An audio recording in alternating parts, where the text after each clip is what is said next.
Il existe, dans les archives partiellement détruites du comté de Beauregard, en Caroline du Sud, un testament daté de 1849 qui ne mentionne aucun héritier, aucun bénéficiaire, aucune propriété. Seulement une phrase griffonnée d'une main tremblante. « Que Dieu me pardonne pour ce que j'ai créé et que mon sang n'hérite jamais de ce qu'il m'a volé. » Avant de poursuivre cette histoire, abonnez-vous à cette chaîne et dites-moi en commentaire de quelle ville vous nous écoutez. Votre soutien permet de faire revivre ces histoires oubliées. L'année 1831 marquait un tournant dans le sud des États-Unis. Les plantations de coton régnaient en maîtresse absolue sur l'économie de la Caroline du Sud, et avec elle, le système d'esclavage qui maintenait cette prospérité. Dans la région rurale au nord de Charleston, entre les marais salants et les forêts de cyprès, s'étendaient des domaines immenses où des familles blanches construisaient leurs empires sur le dos d'hommes et de femmes qu'elles considéraient comme leur propriété. La plantation Riverside occupait près de 1200 acres de terre fertile le long de la rivière Edisto. La demeure principale, construite en 1815, se dressait au sommet d'une légère colline, une structure imposante de briques rouges et de colonnes blanches qui dominait les champs de coton, s'étendant à perte de vue. 87 esclaves travaillaient cette terre, logés dans des cabanes délabrées alignées derrière les granges, invisibles depuis la maison des maîtres. Catherine Belmont avait hérité de Riverside à la mort de son mari, Jonathan Belmont, en 1828.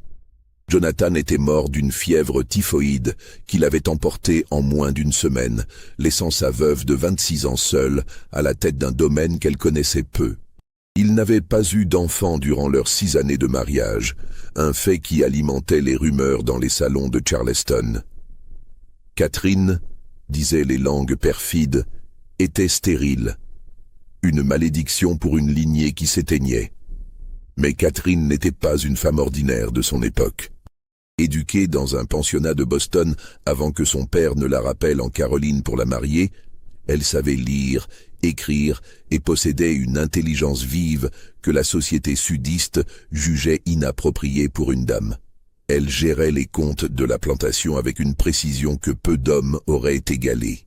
Elle connaissait le cours du coton, négociait directement avec les acheteurs de Charleston, et refusait les conseils non sollicités des planteurs voisins qui la considéraient incapable de diriger seule un tel domaine. Dans ce monde rigide de conventions sociales et de hiérarchie raciale inflexible, Catherine vivait isolée. Les familles des plantations voisines la visitaient rarement. Les dames de Charleston la jugeaient trop indépendante, trop hautaine, trop peu féminine dans sa manière de diriger ses affaires. Les hommes, eux, la regardaient comme une anomalie, une veuve riche qui devrait se remarier rapidement pour confier les responsabilités à un homme capable. Cette solitude créait un vide dans la grande maison silencieuse où résonnaient seulement les pas de Catherine et ceux de ses 2 servantes domestiques. Les soirées s'étiraient, interminables, ponctuée uniquement par le crépitement du feu dans la cheminée et le bruissement des pages lorsqu'elle lisait pour tenter d'oublier l'écho de sa propre respiration dans les pièces trop vastes. Gabriel était arrivé à Riverside en 1825, acheté lors d'une vente aux enchères à Charleston. Jonathan Belmont l'avait acquis non pour les champs, mais pour la bibliothèque. L'ancien propriétaire de Gabriel, un pasteur méthodiste qui avait quitté le sud pour s'installer dans le nord, avait commis ce que beaucoup considéraient comme un péché impardonnable. Il avait appris à lire à certains de ses esclaves, dont Gabriel. Gabriel savait non seulement lire, mais aussi écrire avec une calligraphie élégante, tenait des registres complexes et possédait une connaissance des classiques qui surpassait celle de nombreux hommes blancs de la région. Jonathan Belmont, amateur de livres mais administrateur médiocre, avait vu en Gabriel l'instrument parfait pour gérer sa bibliothèque et organiser ses papiers. Gabriel passait ses journées dans le bureau du premier étage, classant des documents, recopiant des lettres, consultant des registres. Après la mort de Jonathan, Catherine avait conservé Gabriel à ce poste. Elle avait besoin de quelqu'un qui comprenne les contrats, les registres de plantation, les correspondances commerciales. Et Gabriel, avec sa discrétion absolue et son intelligence manifeste, était devenu indispensable. Il gérait les comptes avec elle, rédigeait les lettres aux acheteurs de coton, organisait les archives de la plantation. Les mois passèrent. Catherine et Gabriel travaillaient ensemble presque quotidiennement, penchés sur les mêmes registres, discutant des mêmes chiffres. Catherine découvrait en Gabriel un esprit cultivé, capable de conversations que peu d'hommes de sa connaissance auraient pu tenir. Il citait Virgile en latin, connaissait Shakespeare mieux qu'elle, et possédait une compréhension aiguë de l'économie et de la finance. La distance sociale qui les séparait restait toujours présente, codifiée par des siècles de lois et de coutumes. Gabriel ne la regardait jamais directement dans les yeux. Il se tenait toujours debout lorsqu'elle était assise. Il parlait uniquement lorsqu'on s'adressait à lui. Mais dans ces moments partagés dans le bureau silencieux, quelque chose se développait. Une reconnaissance mutuelle. Une connexion interdite. L'été de 1831 fut particulièrement étouffant. La chaleur écrasante transformait la Caroline du Sud en fournaise humide. Catherine passait de plus en plus de temps dans le bureau, prétextant la nécessité de travailler sur les comptes. Gabriel était toujours là, silencieux, efficace, sa présence devenue aussi familière que le mobilier de la pièce.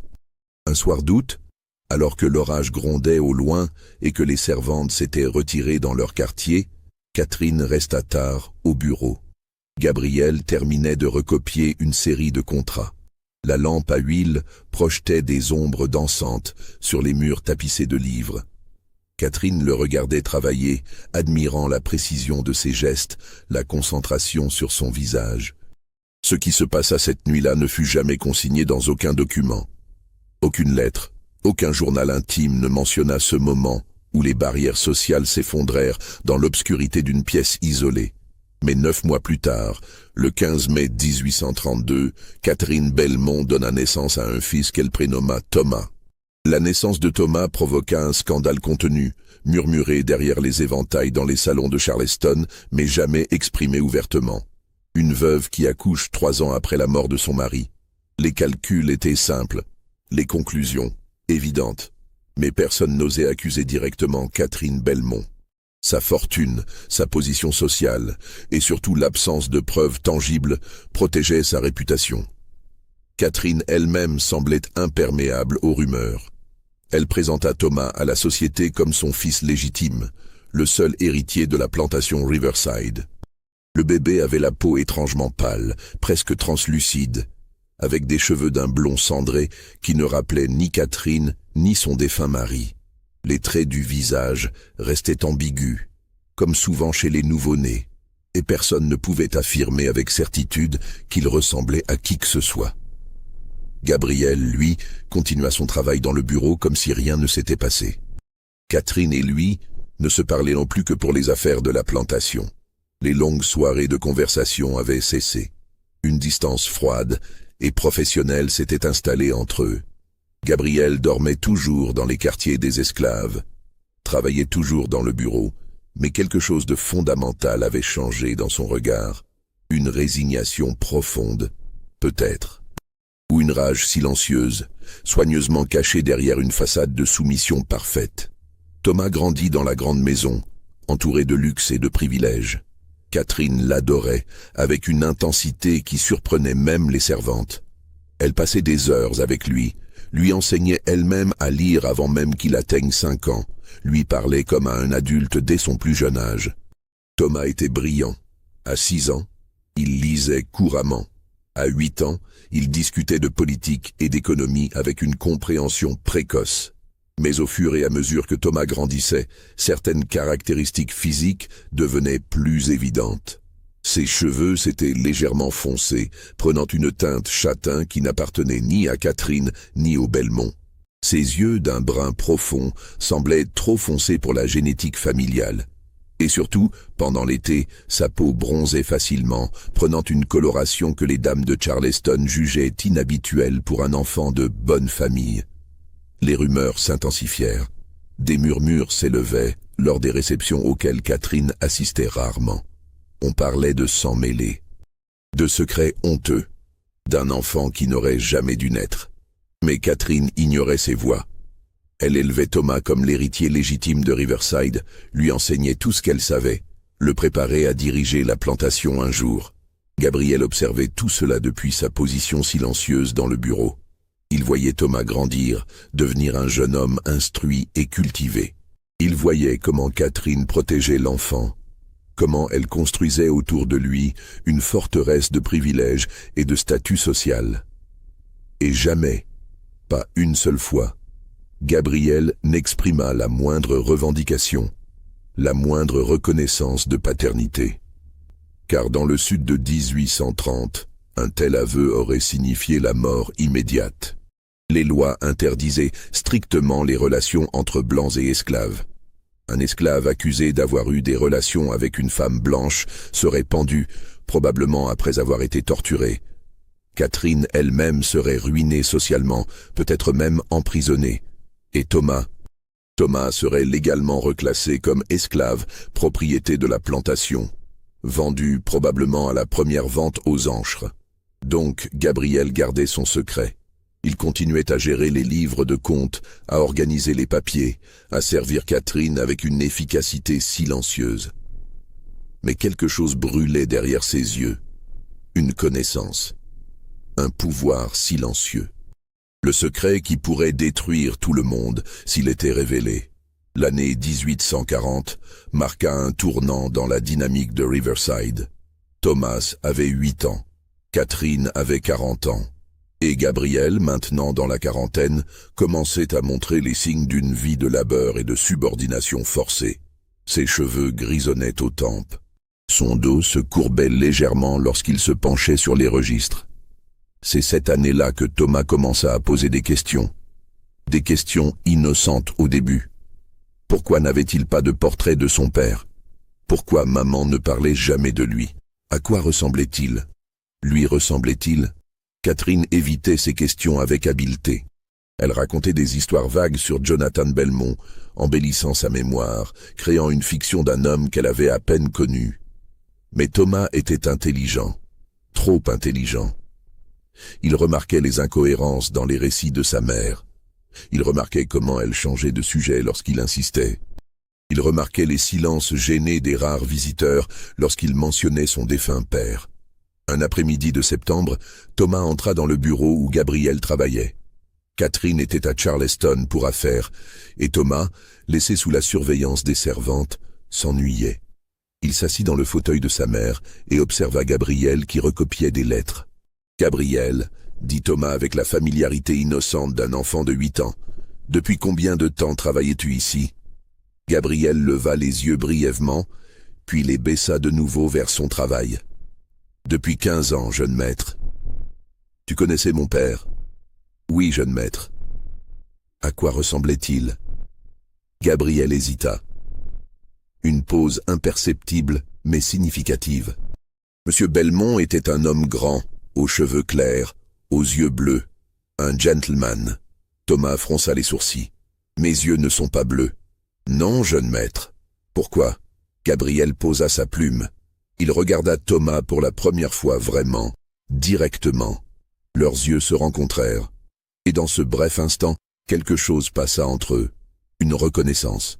Une vérité non dite, mais ressentie. « Les mystères de la génétique sont complexes, jeune maître, » dit doucement Gabriel. Parfois, les enfants ne ressemblent ni à leur père ni à leur mère, mais à des ancêtres lointains. Thomas continua à fixer Gabriel. « Tu es intelligent, Gabriel. Maman dit que tu es plus intelligent que la plupart des hommes blancs qu'elle connaît. Votre mère est trop généreuse. »« Non, » insista Thomas. « Tu es intelligent. Tu sais des choses. Tu lis des livres que même moi je ne comprends pas encore. Pourquoi es-tu esclave ?» La question, posée avec l'innocence brutale d'un enfant, frappa Gabriel comme un coup physique. Il demeura silencieux pendant un long moment. Puis, d'une voix basse et contrôlée, « Parce que je suis né ainsi, jeune maître. Et dans ce monde, la naissance détermine tout. » Cette conversation planta une graine dans l'esprit de Thomas. Une curiosité qui grandissait. Il commença à observer Gabriel plus attentivement. Il remarquait comment Gabriel se déplaçait, comment il parlait, comment il pensait. Et lentement, sans même comprendre complètement ce qu'il cherchait, Thomas commença à comparer. Les traits de son propre visage dans le miroir, la couleur de sa peau, la forme de ses mains, la structure de son nez. Les années suivantes virent cette curiosité se transformer en obsession discrète. Thomas lisait tout ce qu'il pouvait sur l'hérédité, sur la génétique, sur les lois régissant les mariages et les successions. Il étudiait les registres de la plantation que Gabriel maintenait méticuleusement. Il cherchait des indices, des preuves, des confirmations de ses soupçons grandissants. À 13 ans, en 1845, Thomas découvrit un document crucial. C'était un registre d'achat d'esclaves de 1825. Gabriel y était listé, acheté à Charleston, avec une notation inhabituelle, alphabétisé, expérimenté en tenue de livre, ancien propriétaire, révérend Samuel Whitfield, déménagé au Massachusetts. Thomas nota le nom. Il écrivit secrètement au Massachusetts, prétendant faire des recherches historiques sur les pratiques d'alphabétisation des esclaves pour un projet scolaire. Le révérend Whitfield, maintenant âgé, répondit avec enthousiasme, content de parler de ses efforts d'éducation. Il mentionna Gabriel spécifiquement, le décrivant comme « l'étudiant le plus doué que j'ai jamais eu, blanc ou noir, d'une intelligence remarquable et d'une noblesse de caractère rare. » Noblesse de caractère. Ces mots résonnèrent dans l'esprit de Thomas. Il commença à regarder Gabriel différemment. Non plus comme un simple esclave, mais comme quoi exactement? Un ami? Un mentor? Quelque chose de plus? Si cette histoire vous donne des frissons, laissez un pouce bleu et dites en commentaire ce que vous pensez qu'il va découvrir. Le mystère ne fait que commencer. L'été de 1846 fut particulièrement chaud. Thomas avait 14 ans maintenant, à l'âge où les garçons commencent à ressembler aux hommes qu'ils deviendront. Et chaque jour, en se regardant dans le miroir, Thomas voyait des traits qui ne pouvaient pas s'expliquer par la génétique de Catherine ou de Jonathan Belmont. Sa peau, même en hiver, gardait une teinte légèrement ambrée. Ses cheveux, épais et ondulés, étaient d'un brun profond qui tirait parfois vers le noir sous certains éclairages. Ses lèvres étaient plus pleines que celles de sa mère. Son nez avait une forme distincte, pas tout à fait caucasien, pas tout à fait africain, mais quelque chose d'intermédiaire. Et puis il y avait Gabriel. Thomas ne pouvait plus ignorer les similitudes. La même structure osseuse du visage, les mêmes mains longues et fines, la même façon de froncer les sourcils en se concentrant, la même intelligence vive dans les yeux. Un soir, Thomas confronta sa mère. Ils étaient dans le salon, Catherine brodait près de la fenêtre tandis que Thomas prétendait lire. Il posa son livre brusquement. « Mère, je dois te poser une question directe. » Catherine leva les yeux, surprise par le ton de son fils. « Oui, Thomas ? Mon père était-il vraiment Jonathan Belmont ?» Le silence qui suivit fut assourdissant. Catherine ne bougea pas, mais son visage se vida de toutes couleurs. Ses doigts se crispèrent sur sa broderie. « Pourquoi poses-tu cette question ?» Sa voix était à peine un murmure. « Parce que je ne lui ressemble pas. Parce que personne dans sa famille ne me ressemble. Parce que les calculs ne fonctionnent pas. Il est mort en 28, je suis né en 32. 4 ans, mère. 4 ans. » Catherine posa sa broderie d'une main tremblante. « Thomas, tu ne comprends pas les complexités. »« Je comprends très bien, » coupa Thomas, sa voix montant malgré lui. « Je comprends que je suis un bâtard. Je comprends que quelqu'un d'autre est mon père, et je pense savoir qui. » Catherine se leva brusquement, traversant la pièce pour fermer la porte. Quand elle se retourna vers Thomas, son visage était un masque de peur et de désespoir. « Ne dis jamais, jamais ces mots à voix haute, » siffla-t-elle. « Tu comprends? Jamais. Pas à moi, pas à toi-même, pas dans tes prières. Ces mots pourraient te détruire. Me détruire, ou te détruire toi. » Catherine s'approcha de lui, saisit ses épaules avec une force surprenante. « Écoute-moi bien. Dans ce monde, dans cette société, tu es Thomas Belmont, fils de Jonathan et Catherine Belmont, héritier de Riverside. C'est la vérité légale, la seule vérité qui compte. Tout le reste est poison. Mais si je suis... Thomas ne pouvait même pas prononcer le mot. Tu n'es rien d'autre que ce que les documents disent que tu es, dit Catherine fermement. Ton acte de naissance te nomme Thomas Belmont. Les testaments de ton père te désignent comme son héritier. Les lois de la Caroline du Sud reconnaissent ta légitimité. C'est tout ce qui importe. Et Gabriel? Catherine lâcha les épaules de Thomas comme si elle s'était brûlée. Gabriel est mon esclave, c'est tout. C'est un mensonge. C'est la vérité qu'il faut protéger, répliqua Catherine, ses yeux brillants de larmes contenues. Parce que si cette vérité s'effondre, tout s'effondre. Ta liberté, ta fortune, ta vie. Tu comprends? Si la vérité, l'autre vérité, était connue, tu serais légalement reclassé. Tu serais... Elle ne put terminer la phrase. Thomas comprit néanmoins. Esclave. Il serait classé comme esclave. Propriété. Moins qu'un homme. Cette nuit-là, Thomas ne dormit pas. Il restait éveillé dans son lit, fixant le plafond, son monde entier s'effondrant autour de lui. Tout ce qu'il pensait savoir sur lui-même était un mensonge, ou plutôt une fiction soigneusement construite pour le protéger d'une vérité qui pourrait le détruire.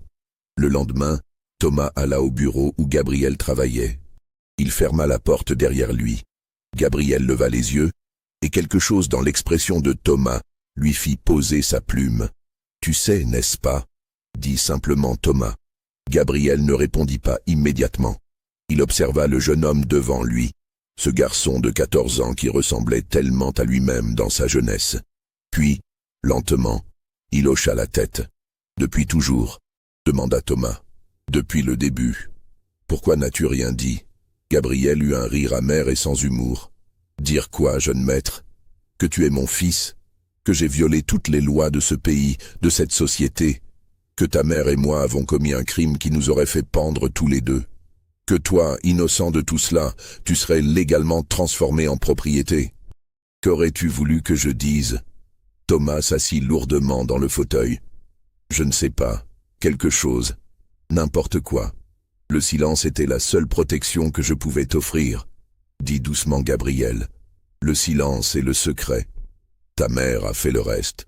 Elle t'a donné un nom, un statut, un avenir. Elle t'a protégé du monde. En mentant, en survivant, corrigea Gabriel. Dans ce monde, la vérité est un luxe que ni toi ni moi ne pouvons nous permettre. » Thomas leva les yeux vers Gabriel. « Que ressens-tu quand tu me regardes, quand tu sais que je suis, que nous sommes? » « Je ressens de la fierté, » dit Gabriel simplement. « Tu es brillant, cultivé, bon. Tu es devenu tout ce que j'aurais voulu être si j'étais né libre. Tu es ma revanche silencieuse contre ce système qui voudrait nier mon humanité. Mais tu es esclave, mon esclave techniquement. Oui, c'est l'ironie cruelle de notre situation. » Thomas se leva, marchant de long en large dans le bureau. « Il doit y avoir quelque chose que nous pouvons faire. Je pourrais t'affranchir. Quand j'hériterai... » « Non, » coupa Gabriel fermement. « Tu ne peux pas. Réfléchis, Thomas. Si tu m'affranchis, les gens se demanderont pourquoi. Ils examineront de plus près. Ils remarqueront les similitudes. Et alors, tout s'effondrera. Donc nous sommes prisonniers de ce mensonge. Nous sommes prisonniers de la vérité, » dit Gabriel. « Le mensonge est notre seule évasion. » Les années qui suivirent cette révélation furent étranges et tendues. Thomas et Gabriel développèrent une relation tacite, un équilibre délicat entre la reconnaissance privée et le déni public. En présence d'autres personnes, Thomas traitait Gabriel comme n'importe quel maître traiterait son esclave. En privé, dans le bureau fermé, ils partageaient des conversations qui ressemblaient presque à celles d'un père et d'un fils. Gabriel enseignait à Thomas tout ce qu'il savait, pas seulement les contes et les registres, mais la philosophie, la littérature, l'histoire. Il discutait de Platon, de Cicéron, de Locke. Il débattait de la nature, de la liberté, de la justice, de l'humanité. Gabriel, libéré dans ces moments de son rôle d'esclave, parlait avec une éloquence et une profondeur qui fascinaient Thomas. Catherine observait cette relation avec des sentiments mitigés.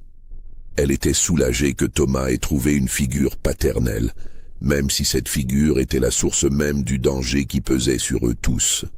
Elle voyait comment Thomas s'épanouissait sous la tutelle de Gabrielle, comment son intelligence se développait, comment sa compréhension du monde se complexifiait. Mais elle voyait aussi les dangers. La familiarité croissante entre Thomas et Gabrielle pourrait attirer l'attention. Les servantes commençaient à remarquer combien de temps Thomas passait enfermé dans le bureau avec Gabrielle. Les rares visiteurs de Riverside commentaient sur l'éducation exceptionnelle de Thomas, se demandant qui pouvait bien être son tuteur. En 1848, quand Thomas eut 16 ans, Catherine décida qu'il était temps de l'éloigner. Elle l'envoya à l'université de Virginie, un établissement prestigieux où les fils de bonnes familles du Sud allaient se polir avant de prendre leur place dans la société. Thomas partit avec réticence. Il ne voulait pas quitter Riverside, ne voulait pas quitter Gabrielle. Mais Catherine insista. « Tu dois avoir une éducation formelle, dit-elle. Tu dois établir des connexions, construire un réseau. C'est ce qui protégera ton avenir. » Ce qu'elle ne dit pas, mais ce que Thomas comprit, c'était qu'elle voulait l'éloigner de Gabrielle. Elle voulait rompre cette connexion qui devenait trop visible, trop dangereuse. À l'université, Thomas excella académiquement, mais socialement, il luttait. Ses camarades de classe, tous de familles blanches aisées, trouvaient quelque chose d'étrange chez lui. Il n'était pas comme eux. Sa peau bronzait trop facilement. Ses traits n'étaient pas tout à fait corrects. Et il avait des opinions troublantes sur l'esclavage, des questions sur le système qui mettait ses condisciples mal à l'aise. « Tu parles comme un abolitionniste », lui dit un jour son compagnon de chambre. « Attention, Belmont, ces idées sont dangereuses dans le Sud. » Thomas apprit à garder ses pensées pour lui.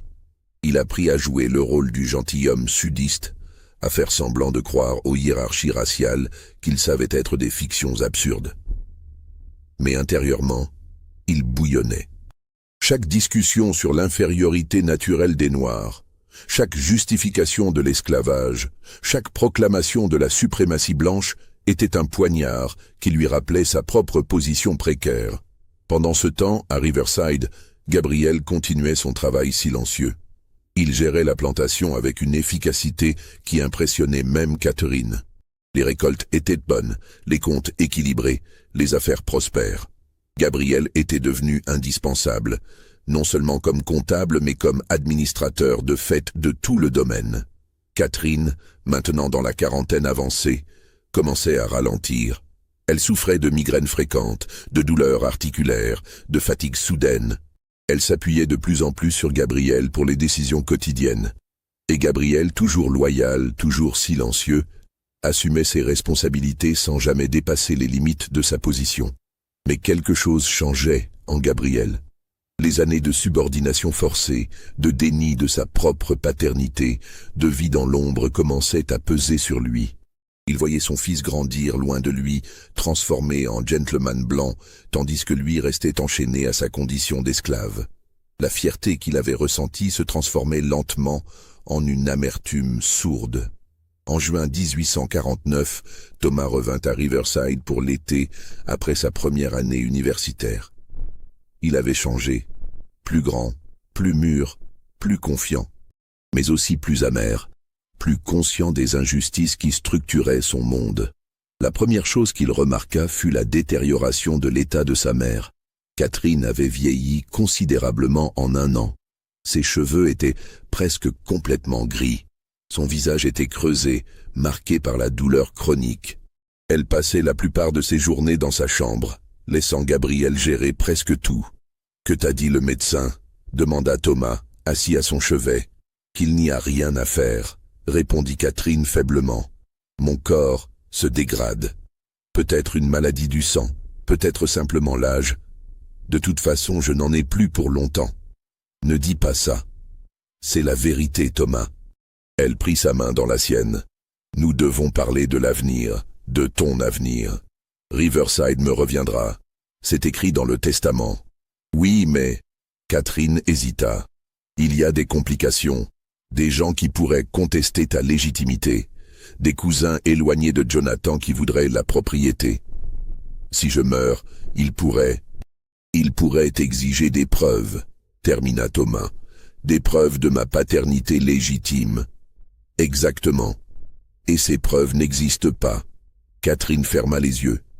J'ai créé des documents, des lettres prétendument de Jonathan, écrites avant sa mort, reconnaissant ta paternité. Mais elles sont des faux. Un expert pourrait les détecter. Donc ma position est fragile. Plus fragile que tu ne le penses. Catherine ouvrit les yeux, fixant intensément son fils. Il y a quelque chose que tu dois savoir, quelque chose que j'ai gardé secret, même à Gabriel. Quoi? J'ai écrit un testament, un vrai testament, légal, déposé chez l'avocat à Charleston. Dans ce testament, je te lègue Riverside et tout ce qu'il contient. Mais j'ai aussi inclus une clause concernant Gabriel. Thomas se tendit. Quelle clause? Je la franchis. Après ma mort, Gabriel devient un homme libre. Pourquoi ne me l'as-tu jamais dit? Parce que c'est dangereux. Pour lui, pour toi, pour nous tous. Si les gens apprennent qu'une veuve riche a franchi son esclave comptable dans son testament, ils se poseront des questions. Ils feront des connexions. Ils pourraient découvrir la vérité. Oui, donc cette clause doit rester secrète jusqu'à ma mort. Et même alors, son exécution sera compliquée. Les lois de Caroline du Sud sur l'affranchissement sont strictes. Gabriel devra quitter l'État dans l'année suivant sa libération. Il ne pourra jamais revenir. Thomas se leva, marchant vers la fenêtre. Au loin, il pouvait voir les quartiers des esclaves, les champs de coton, tout l'empire construit sur l'oppression. C'est absurde. Tout ce système est absurde.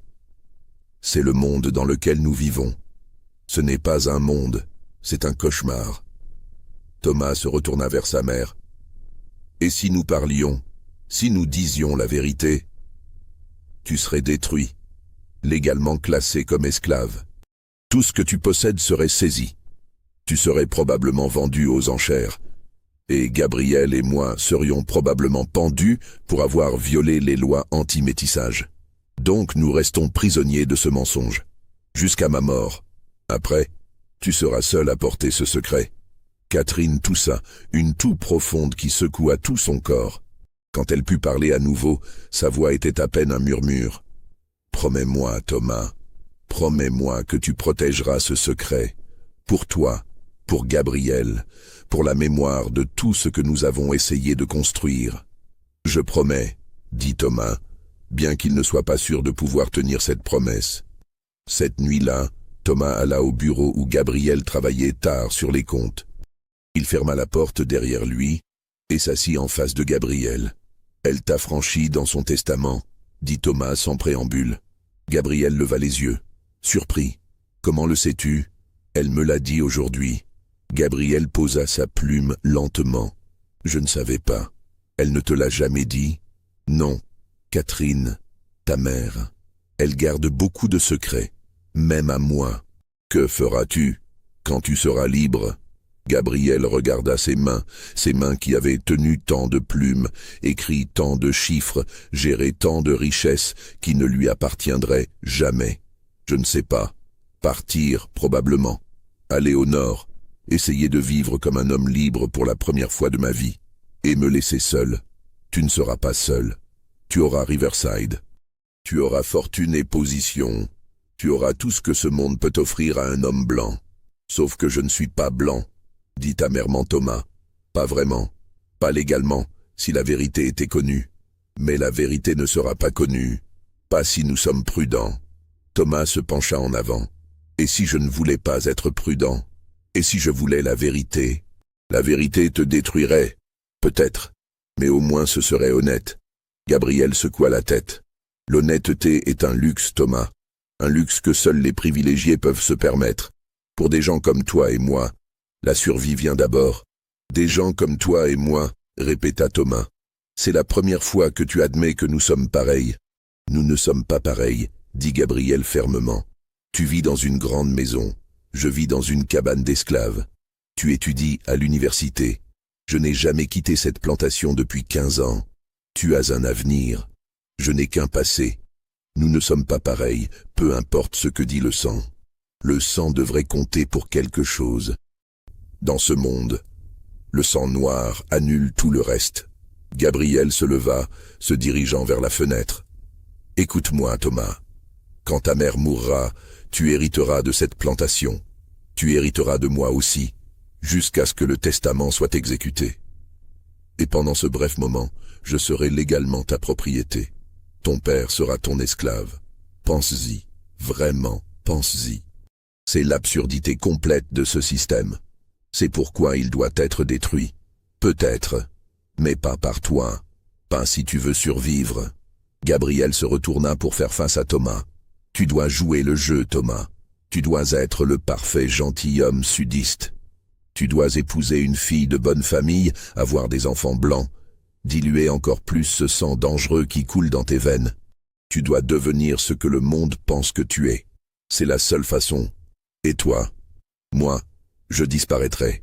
Je deviendrai un homme libre quelque part au nord, et peut-être dans 20 ans, dans 30 ans, quand ce système s'effondrera enfin. Parce qu'il s'effondrera. Rien de si injuste ne peut durer éternellement. Peut-être que ton histoire et la mienne seront possibles à raconter. Mais pas maintenant. Pas encore. Catherine Belmont mourut en novembre 1849, après 6 mois de souffrance progressive. Elle avait 47 ans. Sa mort fut enregistrée comme causée par une maladie chronique du sang, un diagnostic vague qui couvrait une multitude de conditions à l'époque. Thomas, âgé de 17 ans, se retrouva soudainement maître de Riverside. Le testament de Catherine fut lu chez l'avocat à Charleston. Comme prévu, tout revenait à Thomas. La plantation, les terres, les esclaves, les biens. La clause concernant l'affranchissement de Gabriel était là, rédigée en termes légaux secs. Mais il y avait un problème. Les cousins de Jonathan Belmont, en particulier un certain Harold Belmont, qui vivait à Charleston, contestèrent immédiatement le testament. Ils n'étaient pas intéressés par la propriété elle-même. Leur propre fortune était suffisante, mais par le principe. Comment une veuve pouvait-elle affranchir un esclave de valeur? Cela suggérait une relation inappropriée. Cela soulevait des questions sur la moralité de Catherine et, par extension, sur la légitimité de Thomas. L'avocat de Catherine, un homme âgé nommé Samuel Hutchinson, convoqua Thomas pour une réunion privée. « Ils vont enquêter », dit Hutchinson gravement. « Ils vont examiner chaque détail de la vie de ta mère. Ils vont chercher des preuves d'inconduite. S'ils trouvent... » « Ils ne trouveront rien, » dit Thomas avec plus de confiance qu'il n'en ressentait. « Vraiment? Aucune lettre compromettante, aucun journal intime, aucun témoignage de serviteur. Ma mère était prudente. Prudente, peut-être, mais parfaite? Personne n'est parfait. » Hutchinson se pencha en avant. « Thomas, je vais te dire quelque chose en confidence.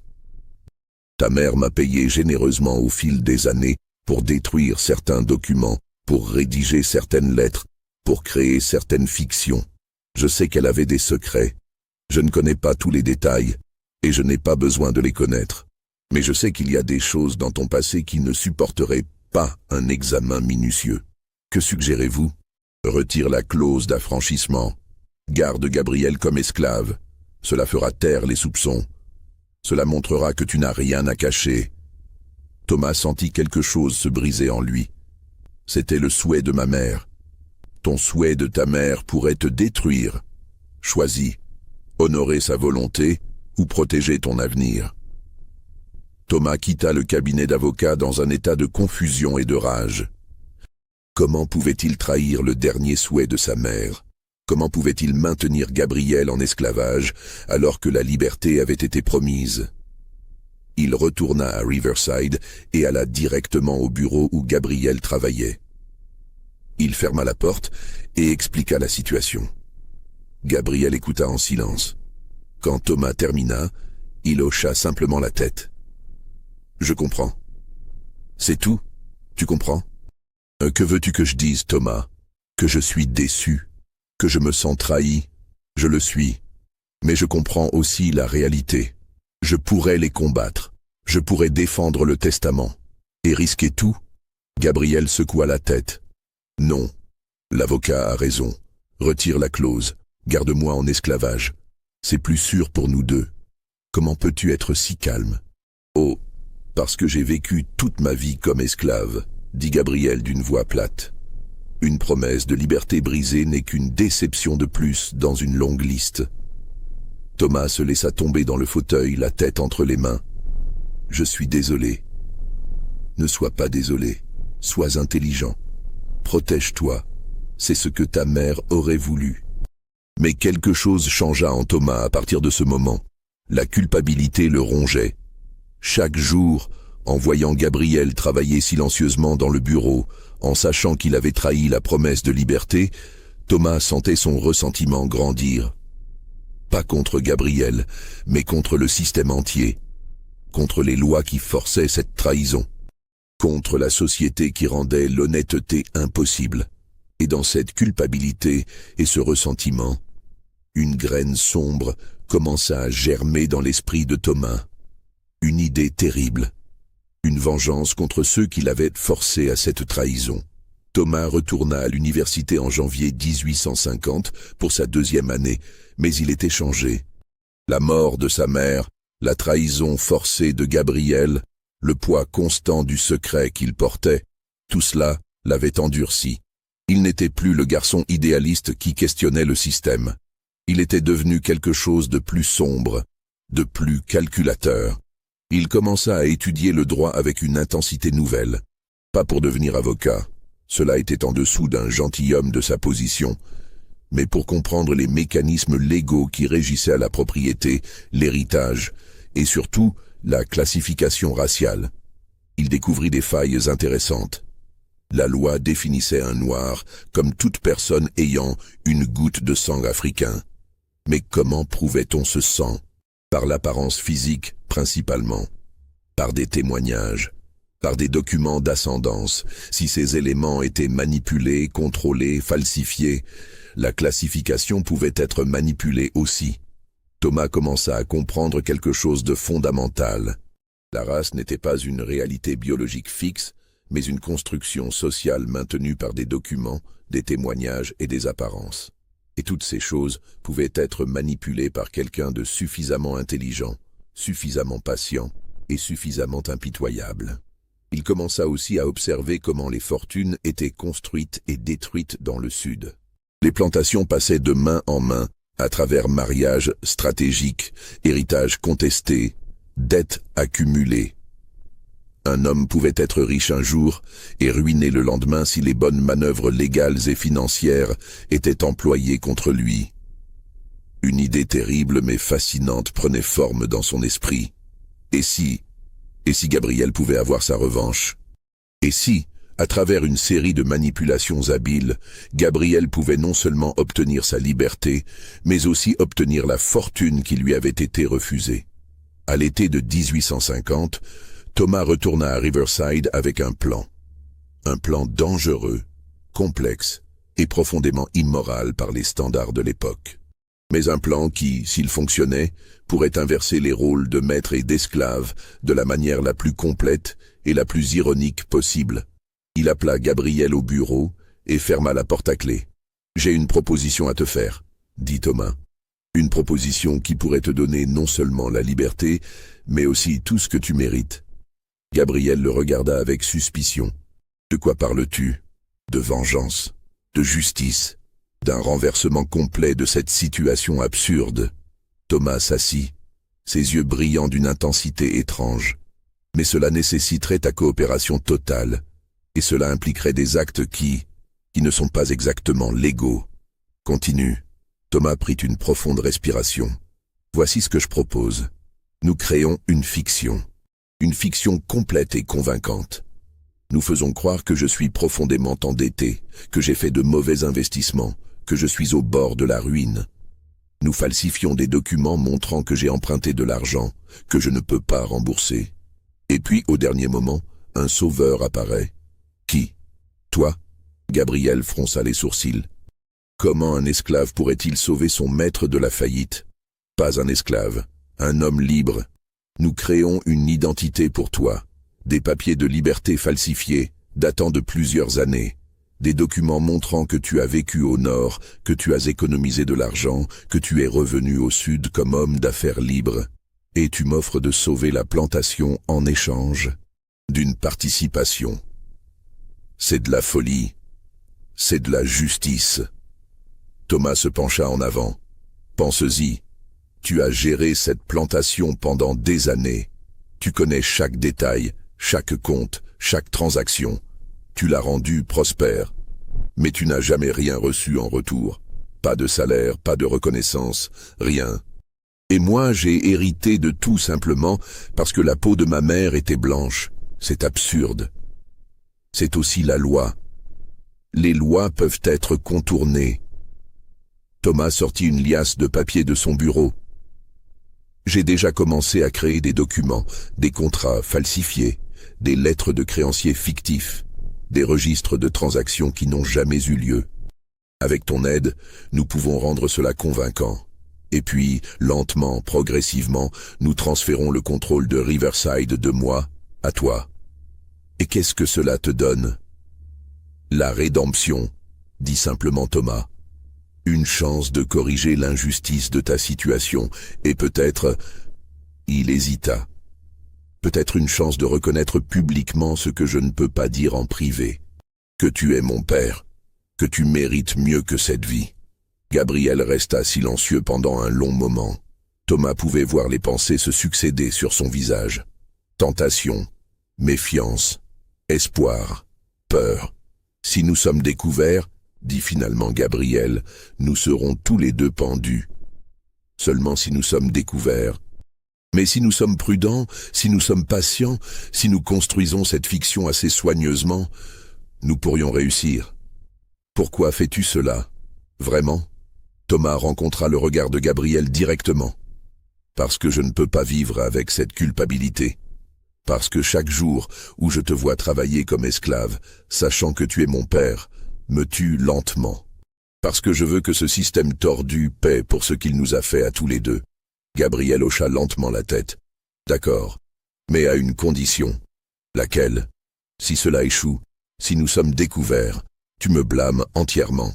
Tu dis que je t'ai manipulé, que j'ai forgé les documents sans ton consentement. Tu te sauves. Je ne ferai jamais ça. Tu le feras, dit Gabriel fermement. Parce que tu as une chance de survivre dans ce monde si tu es découvert. Moi, je n'en ai aucune. Donc promets-moi, si cela échoue, tu me sacrifies pour te sauver. Thomas voulut protester, mais il vit la détermination dans les yeux de Gabriel. D'accord, je promets. Ainsi commença la plus grande fraude de l'histoire de la Caroline du Sud. Une fraude orchestrée non par cupidité, mais par amour filial tordu et par rage contre l'injustice. Une fraude qui prendrait des années à mettre en œuvre, mais qui, si elle réussissait, inverserait complètement les rôles de père et de fils. Les 3 années qui suivirent, de 1850 à 1853, virent Thomas et Gabriel construire méticuleusement leur fiction. Ce fut un travail d'une précision minutieuse, chaque détail soigneusement planifié et exécuté. D'abord, Gabriel créa son identité alternative. Thomas, utilisant ses connexions universitaires, obtint des faux papiers d'affranchissement datant de 1845, prétendument signés par un maître fictif du Maryland. Ces papiers établissaient que Gabriel Freeman, le nouveau nom choisi, ironiquement transparent, avait été affranchi et avait légalement le droit de circuler et de faire des affaires comme homme libre. Ensuite, ils créèrent un historique financier pour Gabriel Freeman. Des lettres de Banque du Nord attestant de dépôts réguliers. Des documents montrant des investissements réussis dans des entreprises commerciales. Des témoignages de marchands fictifs louant l'acuité commerciale de Gabriel. Chaque document était une œuvre d'art de falsification, utilisant les compétences en calligraphie de Gabriel et la connaissance de Thomas des procédures légales. Parallèlement, Thomas commença à construire l'apparence de difficultés financières. Il inventa des investissements désastreux dans des entreprises cotonnières qui avaient fait faillite. Il créa des dettes fictives auprès de créanciers imaginaires. Il falsifie des registres de vente de coton à des prix bradés.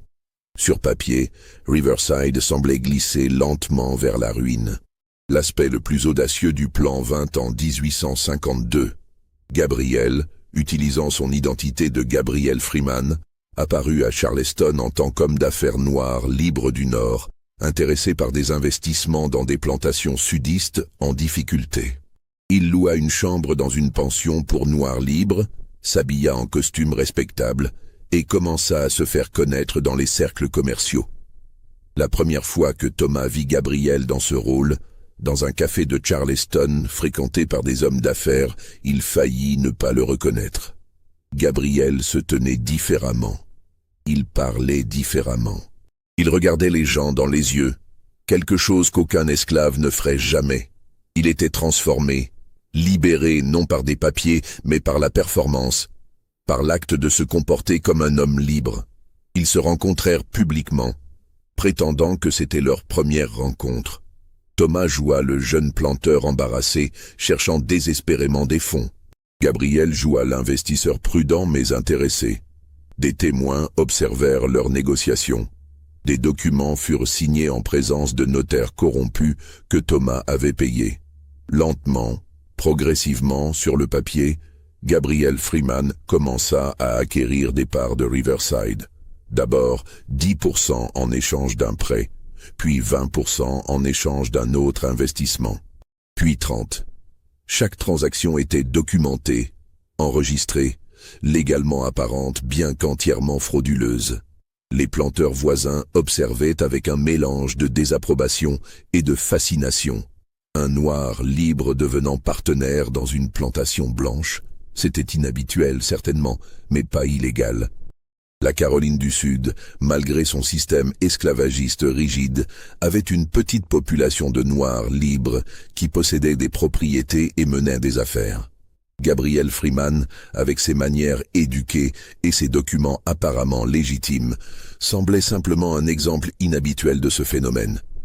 Mais l'audace du plan ne s'arrêtait pas là. Thomas et Gabriel décidèrent d'aller plus loin. En 1853, Thomas annonça qu'il allait se marier. Son choix de fiancée choqua la société de Charleston. Amanda Sterling, fille d'un riche marchand, mais avec une réputation de manière peu conventionnelle et d'opinion abolitionniste modérée. Le mariage était une nécessité stratégique.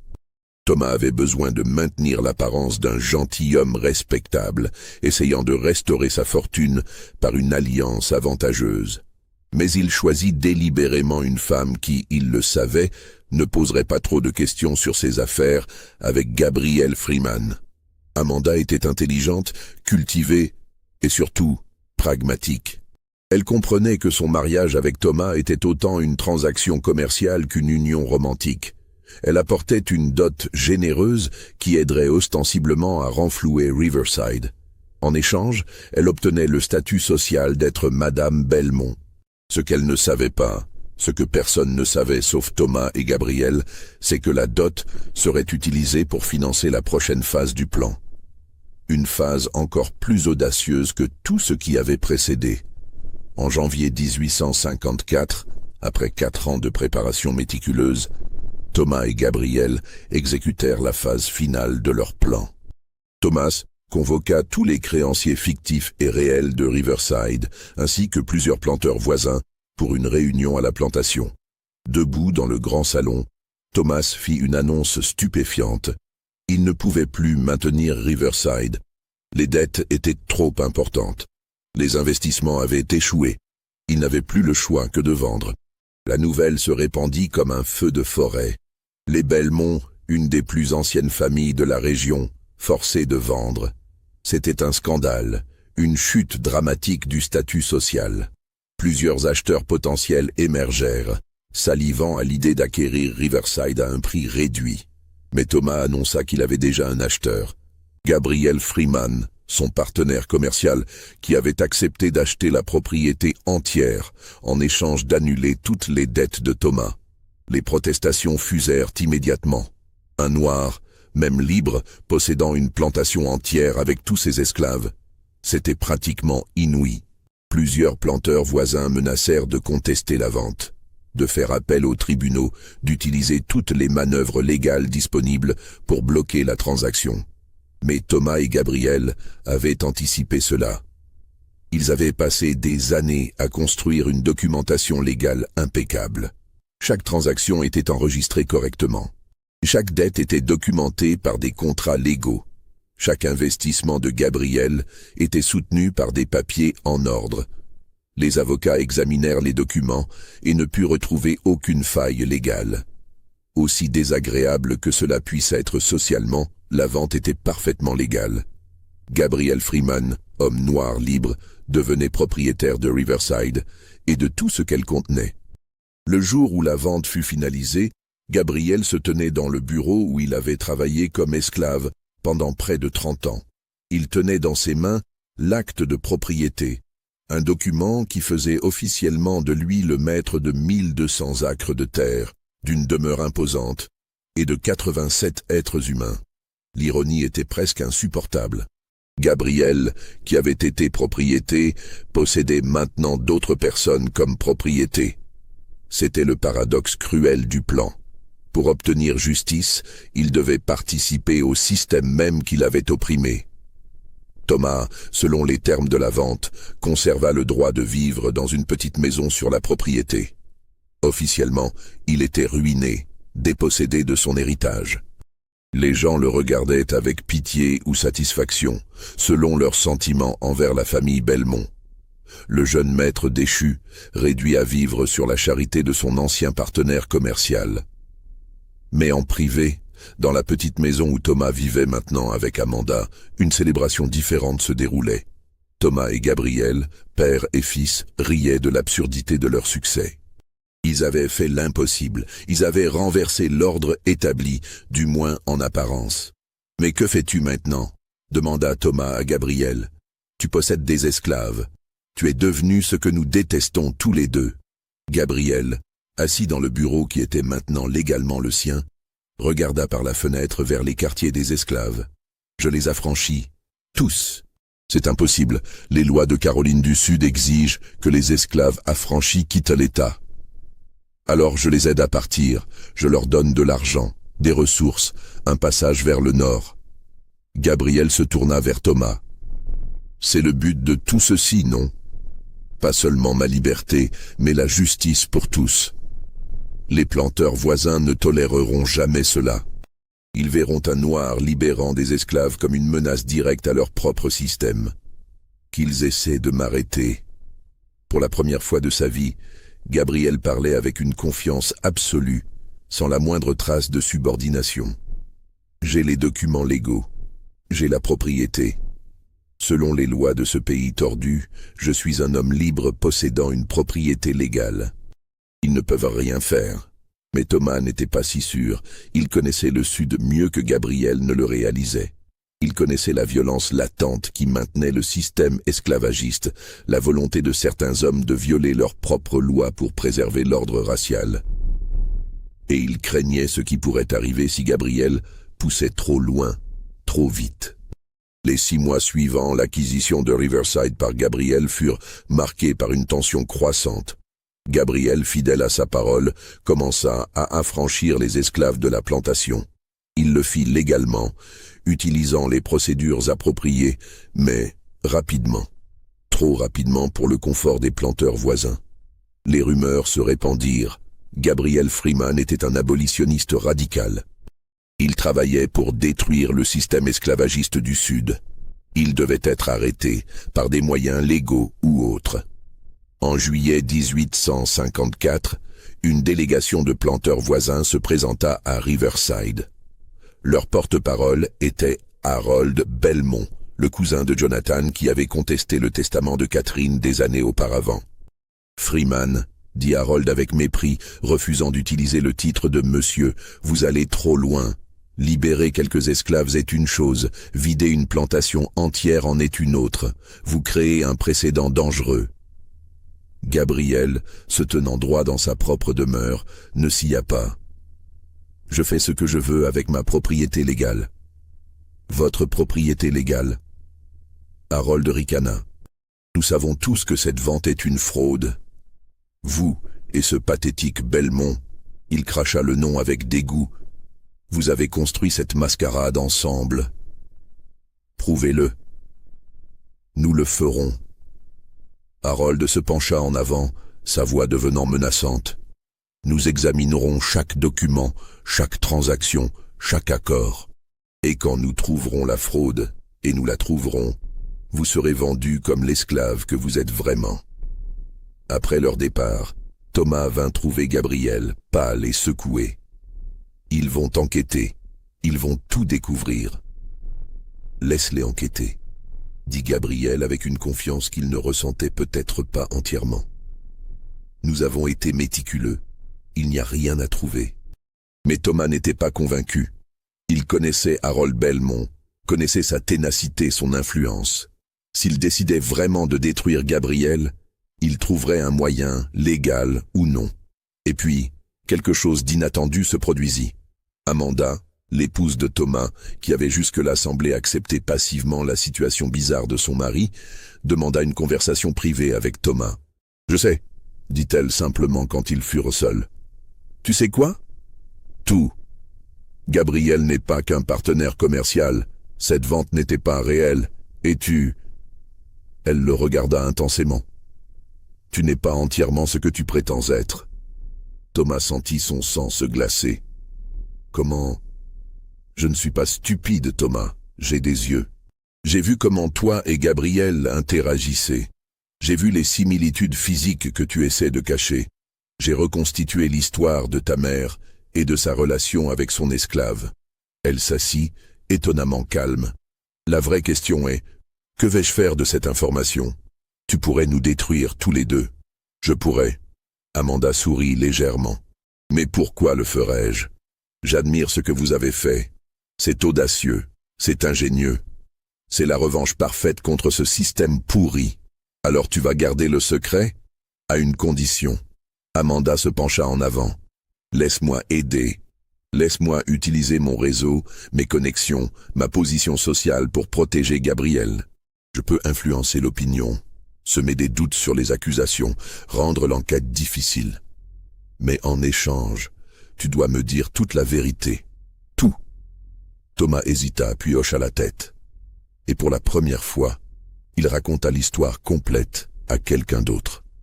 La relation entre Catherine et Gabriel, sa propre naissance, le secret maintenu pendant des années, le plan audacieux pour inverser les rôles.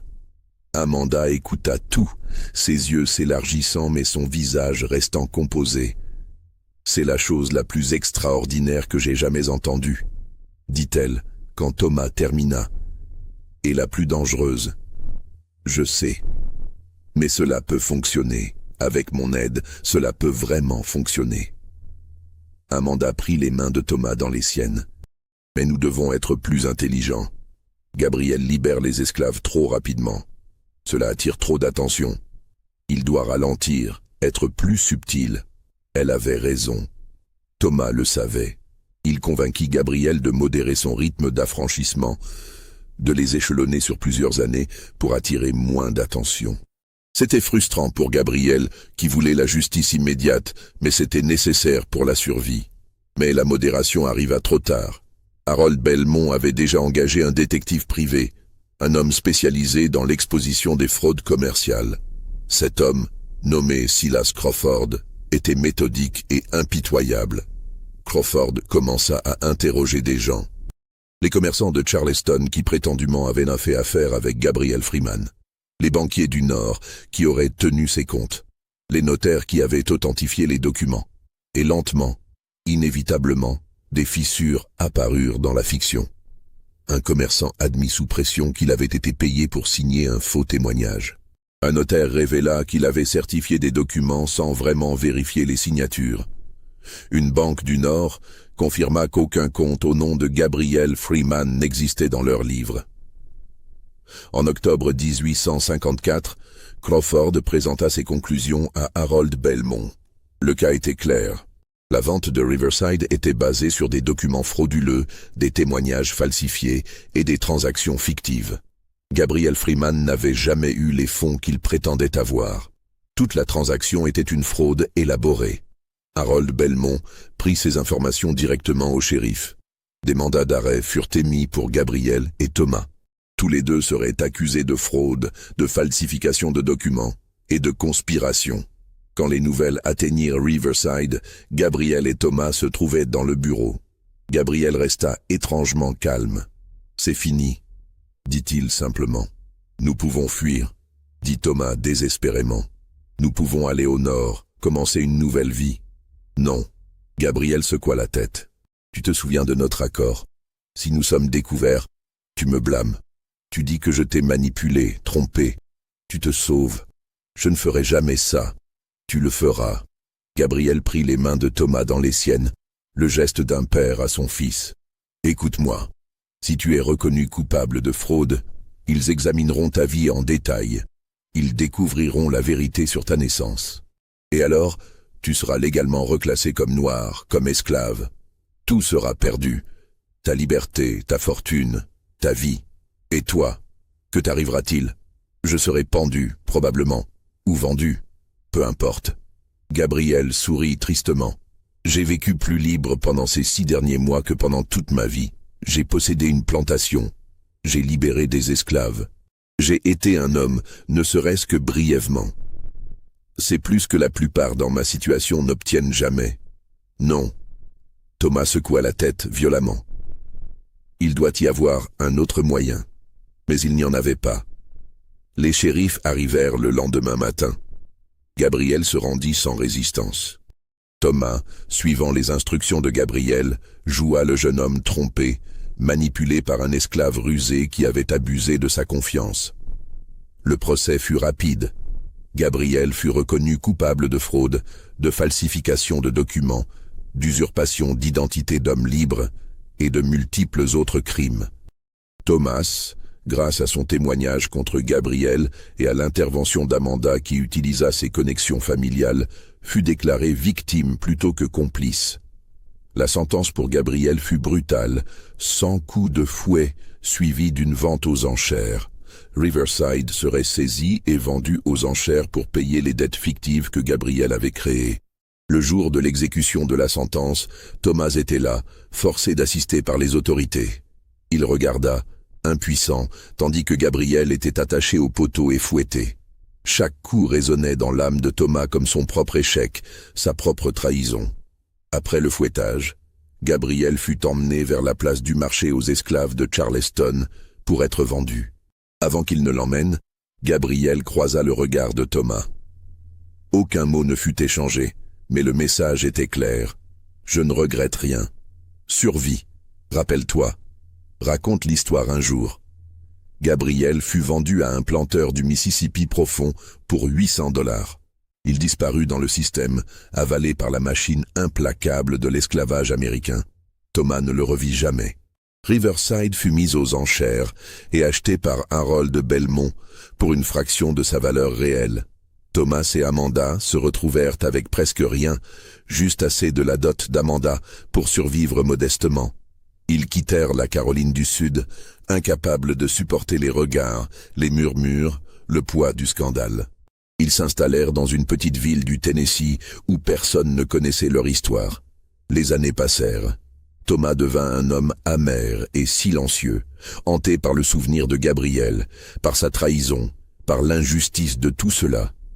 Amanda resta à ses côtés, mais quelque chose s'était brisé en lui qui ne pourrait jamais être réparé. En 1861, quand la guerre civile éclata, Thomas ne se porta pas volontaire pour l'armée confédérée comme tant d'hommes du Sud. Il ne pouvait pas se battre pour préserver le système qui avait détruit sa famille. Mais il ne pouvait pas non plus rejoindre l'Union, car cela aurait été une trahison trop évidente de ses origines sudistes. Il resta passif, observant le monde se déchirer autour de lui, attendant que le système s'effondre enfin. Quand la guerre se termina en 1865 et que l'esclavage fut aboli, Thomas espérait retrouver Gabriel. Il écrivit des lettres, fit des enquêtes, chercha dans les registres d'affranchissement. Mais il ne trouva aucune trace. Gabriel avait soit péri dans le système, soit changé de nom et disparu volontairement. En 1849, Thomas Belmont mourut à 67 ans. Ses derniers mots à Amanda furent « Est-ce qu'il sait que je ne l'ai jamais vraiment trahi? Est-ce qu'il comprend que je n'avais pas le choix ?» Amanda ne put répondre. Elle ne savait pas. Personne ne savait. Ce qui resta fut le testament étrange que j'ai mentionné au début. Un document qui ne léguait rien, qui ne nommait personne, qui disait seulement « Que Dieu me pardonne pour ce que j'ai créé et que mon sang n'hérite jamais de ce qu'il m'a volé. » Les historiens qui découvrirent ce testament des décennies plus tard débattirent de sa signification. Certains pensaient qu'il faisait référence à une dette morale. D'autres suggéraient une culpabilité pour des crimes non spécifiés.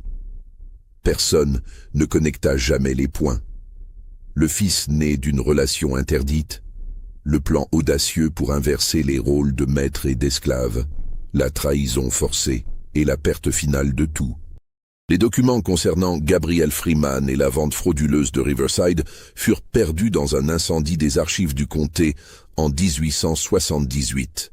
Riverside elle-même fut détruite pendant la guerre, brûlée par les troupes de l'Union lors de leur marche vers le nord. Aujourd'hui, il ne reste presque rien de cette histoire. Quelques registres fragmentaires. Le testament énigmatique. Des rumeurs transmises à travers des générations devenant de plus en plus déformées. Mais quelque part, peut-être, dans les descendants de ceux qui connaissaient Gabriel et Thomas, l'histoire persiste. Une histoire de deux hommes liés par le sang et séparés par la loi. Une histoire d'amour filial tordue en trahison par les exigences d'un système immoral. Une histoire de vengeance tentée et justice échouée. Et la question demeure, murmurée à travers le temps. Gabriel a-t-il vraiment volé la fortune? Ou était-ce Thomas qui vola la liberté de son père?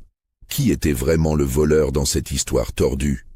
Pensez-vous que tout a été révélé?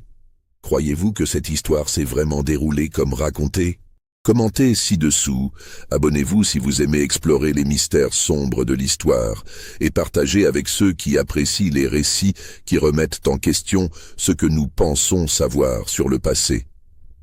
Parce que l'histoire, comme la vérité, est toujours plus compliquée qu'elle n'apparaît.